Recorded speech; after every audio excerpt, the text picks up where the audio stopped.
नमस्कार। Radio city पर मेरा नाम है अखिल और आज हेल्थ की बात में मेरे साथ हैं साइकोलॉजिस्ट गरिमा मिश्रा जी। तो मैं चाहूंगा सबसे पहले गरिमा जी जो हैं वो अपना एक छोटा सा इंट्रोडक्शन दें और उसके बाद हम बातचीत को शुरू करते हैं। नमस्कार, गुड आफ्टरनून। मैं डॉक्टर गरिमा मिश्रा हूँ और पिछले कुछ समय से काउंसलिंग साइकोलॉजिस्ट के रूप में SIS हॉस्पिटल कल्याणपुर से जुड़ी हुई हूँ। अच्छा गरिमा मैम, मेरा जो पहला सवाल है वो बच्चों को लेकर ही है, उनके बिहेवियरल इशू को लेकर। जैसे कुछ बच्चे बहुत अग्रेसिव होते हैं, बात नहीं मानते हैं, बहुत जिद्दी स्वभाव के हो जाते हैं, तो ऐसे में आप क्या कहना चाहेंगी कि इसका क्या सोल्यूशन हो सकता है और इसका क्या कारण होता है? आजकल बच्चों में अग्रेशन देखा गया है। I agree with this. Aggression के बहुत कारण होते हैं। जैसे सबसे पहले इसका कारण घर से शुरू होता है। अगर पेरेंट्स अप्रोप्रिएट अटेंशन नहीं पे करते हैं बच्चों के ऊपर, जितना अटेंशन देना चाहिए या तो उससे ज़्यादा दे रहे हैं या उससे कम दे रहे हैं। मटीरियलिस्टिक बेस्ड पेरेंटिंग है, खिलौने खरीद करके, चीज़ें खरीद करके पेरेंटिंग कर रहे हैं, या बच्चा मोस्टली अकेला है, उसको अपनी बात कहने के लिए कोई मिल नहीं रहा है, शेयर करने के लिए कोई मिल नहीं रहा है, ऐसे में वो अटेंशन सीक करता है।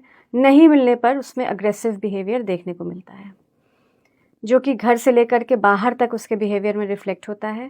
किसी चीज़ को उसको बार बार मना किया जाए तो वो एक्सेप्ट नहीं कर पाता है, अग्रेसिव वायलेंट टेंडेंसीज शो करता है। इसके लिए भी काउंसलिंग सर्विसेज प्रोवाइड करते हैं हम लोग, जिसमें कि कुछ सेशंस के बाद बच्चे में चेंज देखने को मिलता है। ओके मैम, अगर छोटे बच्चों से बड़े बच्चों की अगर बात की जाए तो उनमें भी आजकल इमोशनल स्टेबिलिटी बहुत ज्यादा नहीं है। क्या ऐसा आपने भी देखा है और इसका क्या कारण हो सकता है? इमोशनल रेगुलेशन स्किल्स की बहुत ज़्यादा ज़रूरत है इस केस में। मेनली हम लोग एडोलेसेंट्स के बारे में अगर बात करें तो ये बच्चे 13 साल की उम्र से लेकर के 17 साल तक की उम्र के बीच की बात हो रही है। इन बच्चों के पास बहुत सवाल होते हैं, बहुत जिज्ञासाएं होती हैं, जिनको फुलफ़िल करना बहुत ज़रूरी होता है। अगर हम लोग इनको नहीं समझाते हैं तो इनके अंदर इमोशनल इंस्टेबिलिटी देखने को मिलती है। जो बच्चे इंट्रोवर्टेड हैं, जिन्हें अपने इमोशंस को एक्सप्रेस करना नहीं आता है, जो झिझकते हैं, उनको हमें एनकरेज करना चाहिए। जिन बच्चों में इमोशनल स्टेबिलिटी नहीं है, रेगुलेशन नहीं है कि मुझे कहाँ पर कितना बोलना है, कब मुझे नहीं बोलना है, उनको भी हम लोग रेगुलेट कर सकते हैं। ये सारे कारण हैं जिसकी वजह से इमोशनल इंस्टेबिलिटी देखने को मिलती है। पेरेंट्स भी एक कारण हो सकते हैं, जो अग्रेसिव बिहेवियर घर में शो करते हैं, इमोशंस आउटबर्स्ट शो करते हैं, वो भी एक कारण हो सकता है। तो पेरेंट और बच्चों दोनों की काउंसलिंग की यहाँ ज़रूरत होती है। ओके मैम, अभी ADHD if I am not wrong, Yes, तो ये भी एक चीज है जो आजकल के पेरेंट्स फेस कर रहे हैं उनके बच्चों के साथ। सो ADHD क्या है, क्यों होती है, इसका सॉल्यूशन क्या है, ये हम थोड़ा सा जानना चाहेंगे। ADHD आजकल काफ़ी कॉमन है, बहुत ज़्यादा हमें देखने को मिल रहा है। ADHD का फुल फॉर्म है attention deficit hyper activity disorder. ये एक प्रकार का डिसऑर्डर होता है जिसमें बच्चे को अपनी एनर्जी को रेगुलेट करना नहीं आता है। इसके बारे में अगर बहुत जल्दी पेरेंट्स समझ जाएं, एड्रेस कर लें इस बात को, तो काउंसलिंग सेशंस अगर बहुत कम उम्र से 3-4 साल की उम्र से शुरू हो जाए तो उसका रिज़ल्ट ज़्यादा अच्छा और टाइमली दिखता है। वहीं अगर बच्चा 10-11 साल का हो जाता है तो थोड़ा टाइम लगता है, लेकिन इसको दूर किया जा सकता है। ADHD से ग्रसित बच्चे मोस्टली हाइपर एक्टिव होते हैं। उनको जैसे ही हम लोग किसी चीज़ के लिए मना करते हैं, हम लोगों ने देखा होगा मार्केट्स में, घर के बाहर, पार्क्स में कुछ बच्चे हैं जो ज़मीन पे लेट जाते हैं, रोने लगते हैं, चिल्लाने लगते हैं, दूसरे बच्चे को बहुत ज़्यादा मार रहे हैं। इस टाइप के बच्चे मोस्टली ADHD से ग्रसित होते हैं। तो हम लोगों को कोशिश करनी चाहिए पेरेंट्स के साथ, टीचर्स के साथ बच्चे की काउंसलिंग करी जाए। ओके जैसे कई बार सोसाइटी जो है वो ADHD के बच्चे जो होते हैं उनको थोड़ा अलग नजरों से देखती है, तो क्या ये सही है? नहीं, ये बिल्कुल सही नहीं है। टैबू है ये, this is a social taboo. अगर हमारा बच्चा ज़रा सा भी आपके सोशल नॉर्म्स के हिसाब से बिहेव नहीं कर रहा है तो हम लोग बजाय उसको सपोर्ट करने के या तो उसके ऊपर हंसते हैं या हम लोग उसको डांटते हैं, उसको हम अपने बच्चे के साथ खेलने से मना करते हैं। ये बिल्कुल नहीं करना चाहिए। आजकल अगर समाज में जागरूकता है तो हमें समझना चाहिए, उससे बात करनी चाहिए कि बच्चा ऐसा बिहेवियर क्यों कर रहा है और उसका क्या कारण है, उसको समझाना चाहिए। जितना पीसफुली, जितना पेशेंटली हम लोग बच्चे को पेसिफाई करते हैं, उसको समझाने की कोशिश करेंगे, उतना ही उसकी मेंटल हेल्थ के लिए अच्छा होता है। ओके एक चीज और मेरे मन में आ रही है कि इसमें सक्सेस रेट कितना होता है, कि क्या ADHD जो है वो पूरी तरीके से जा सकता है, बच्चा जो है वो एक नॉर्मल लाइफ जी सकता है? वो डिपेंड करता है पेरेंट्स के ऊपर, वो अपने काउंसलर्स की, अपने साइकोलॉजिस्ट की बात कितना मानते हैं। हम लोगों के पास स्पेसिफिक साइकोलॉजिकल टिप्स हैं, कुछ ड्रिल्स हैं जो घर में हम लोग सजेशंस देते हैं पेरेंट्स को बच्चों के साथ करने के लिए। बच्चों को भी कराई जाती हैं। काउंसलिंग के लिए जब आते हैं तब भी कुछ टेस्ट होते हैं जो हम लोग कंडक्ट करते हैं। स्कूल में अगर वो परेशानी महसूस कर रहा है तो टीचर्स की भी काउंसलिंग करते हैं। जितना ज़्यादा आप अपने साइकोलॉजिस्ट की बात मानेंगे उतना ही सक्सेस रेट हाई होता है। बहुत सारे ऐसे ADHD के बच्चे हैं जो आज बहुत सक्सेसफुल लाइफ लीड कर रहे हैं। They can be a good business persons, they can lead a good normal healthy life, personal life, professional life, दोनों में ही वो बहुत अच्छे जा सकते हैं। बस एक नॉर्मल बच्चे की तरह उनको ट्रीट करना चाहिए, घर में काउंसलिंग सेशंस का पूरा लाभ उठाना चाहिए। 100 में से 70% से लेकर 90% तक उसका सक्सेस रेट है। क्या बात है।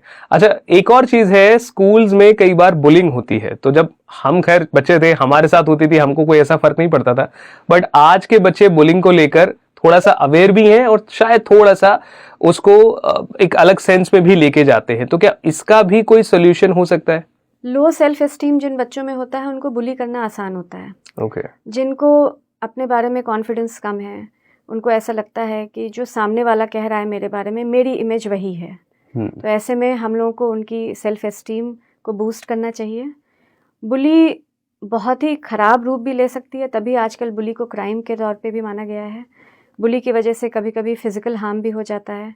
मेंटली तो बहुत डिस्टर्बिंग होता ही है। सिर्फ स्कूल में बच्चे ही नहीं, कहना तो नहीं चाहिए लेकिन टीचर्स भी बुली करते हैं, घर में रिलेटिव्स भी बुली करते हैं। हमें ध्यान देना चाहिए कि बच्चा अगर चुपचाप कोने में बैठा है, उसको 4 लोग अगर बुली कर रहे हैं तो हमें उससे बात करनी चाहिए। उन चारों से भी बात करनी चाहिए, उस अकेले बच्चे से जो बुली हो रहा है, जो विक्टिम है, उससे भी बात करनी चाहिए।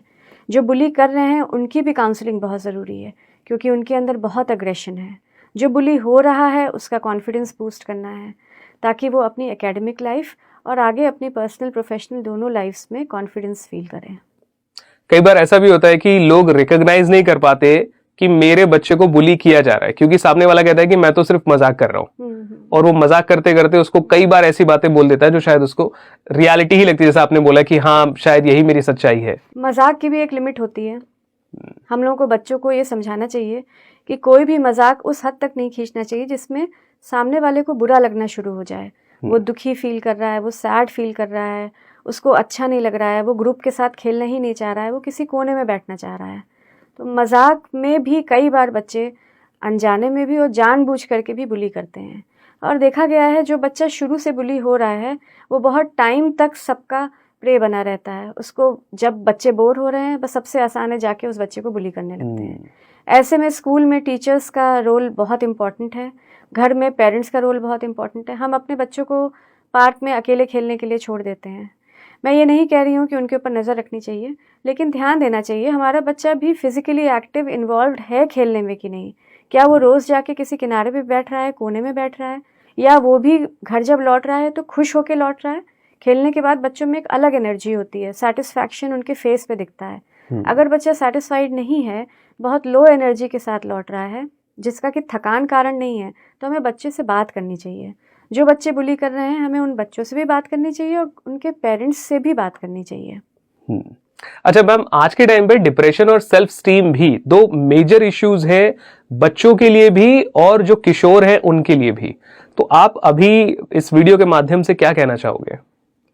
आपको जैसे भी कभी लगता है कि किसी चीज़ को लेकर के आप बहुत लंबे टाइम तक सोच रहे हैं, जैसे कि 10 से 14 दिन हो गए हैं आपके दिमाग से वो बात नहीं निकल रही है, और अब आपकी डेली लाइफ, रूटीन लाइफ, जो रोज़मर्रा की आपकी ज़िंदगी है, चाहे वो पढ़ाई हो, चाहे वो ऑफिस का काम हो, चाहे वो घर के काम क्यों नहीं हो, वो भी डिस्टर्ब होना शुरू हो गए हैं।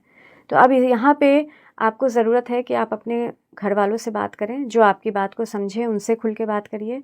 अगर काम नहीं बनता है, अगर आपको ऐसा लगता है कि अभी भी मेरे दिमाग से वो बात नहीं जा रही है, तब आप अपने काउंसलर, अपने साइकोलॉजिस्ट से बात करिए, क्योंकि इसका मतलब है अब यहाँ से आपकी डिप्रेशन की स्टेज शुरू होती है। जब हमें डिप्रेशन होता है तो हमारे थॉट्स पे हमारा कंट्रोल नहीं होता है, हम ओवर थिंक करते हैं। एक ही इशू को लेके हम पूरे टाइम सोचते हैं, इतना सोचते हैं कि जब तक हमारी फिज़िकल हेल्थ ना अफेक्ट हो जाए। तो ऐसे में इस स्टेज तक पहुंचने से पहले हमें साइकोलॉजिस्ट की मदद लेनी चाहिए। डिप्रेशन के लिए बहुत सारी ड्रिल्स हैं, बहुत सारी ऐसी एक्सरसाइजेज़ हैं, मेंटल एक्सरसाइजेज़ हैं, कुछ फिज़िकल रूटीन भी है जिसको फॉलो करने से डिप्रेशन दूर होता है। क्या डिप्रेशन छोटे बच्चों में भी हो सकता है? हाँ बिल्कुल, क्यों नहीं।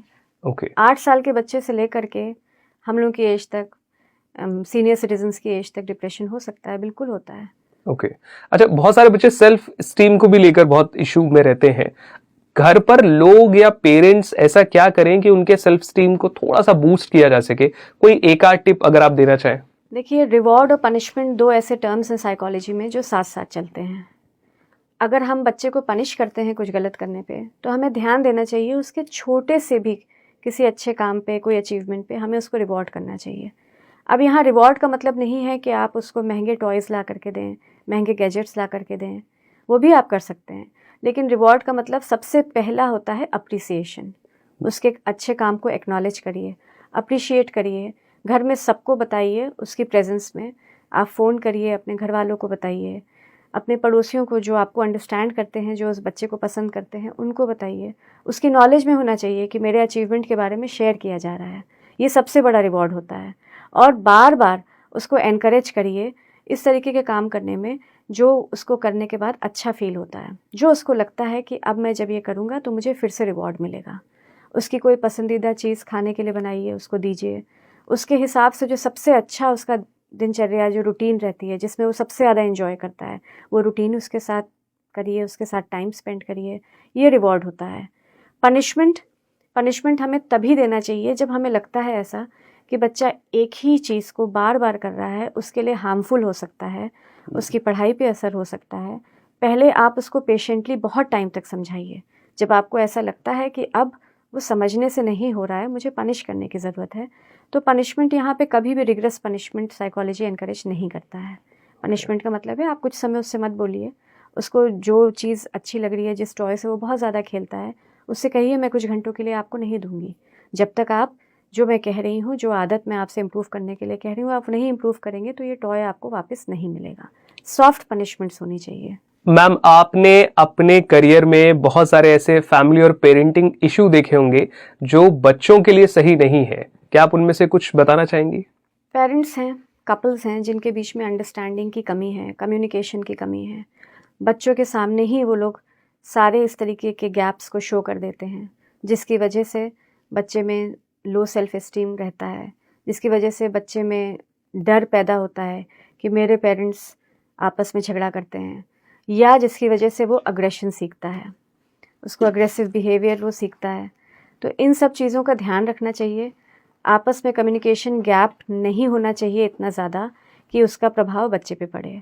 हम लोग बड़े हैं, अडल्ट्स हैं, हमारे बीच में अगर कोई प्रॉब्लम है तो हमें बच्चों की एब्सेंस में इसको डिस्कस करना चाहिए, ना कि बच्चे के सामने, क्योंकि उससे उसकी मेंटल हेल्थ पे बहुत इफेक्ट पड़ता है। मैम, एक एडिक्शन जो आजकल सभी लोगों के पास है, फिर वो चाहे कोई और एडिक्शन से भले ही दूर रहता हो, मोबाइल सबके हाथ में, सब लोग एडिक्टेड हैं, बड़े बच्चे सारे लोग। तो आप बच्चों के केस में क्या कहना चाहेंगे जो बच्चे फोन को लेकर बहुत एडिक्टेड है, खाना भी खा रहे हैं तो भी उनके हाथ में है, मोस्टली उनके हाथ में फोन रहता है, क्या कहेंगे?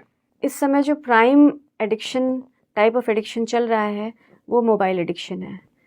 छोटा बच्चा जो कुछ 1 साल का, 1 साल से भी कम का होगा, वहाँ से लेकर के 70-80 साल तक के लोगों में मोबाइल एडिक्शन देखा गया है। जी। इंटरनेट, लैपटॉप, टीवी, इन सब से लोग आजकल बहुत एडिक्टेड हैं।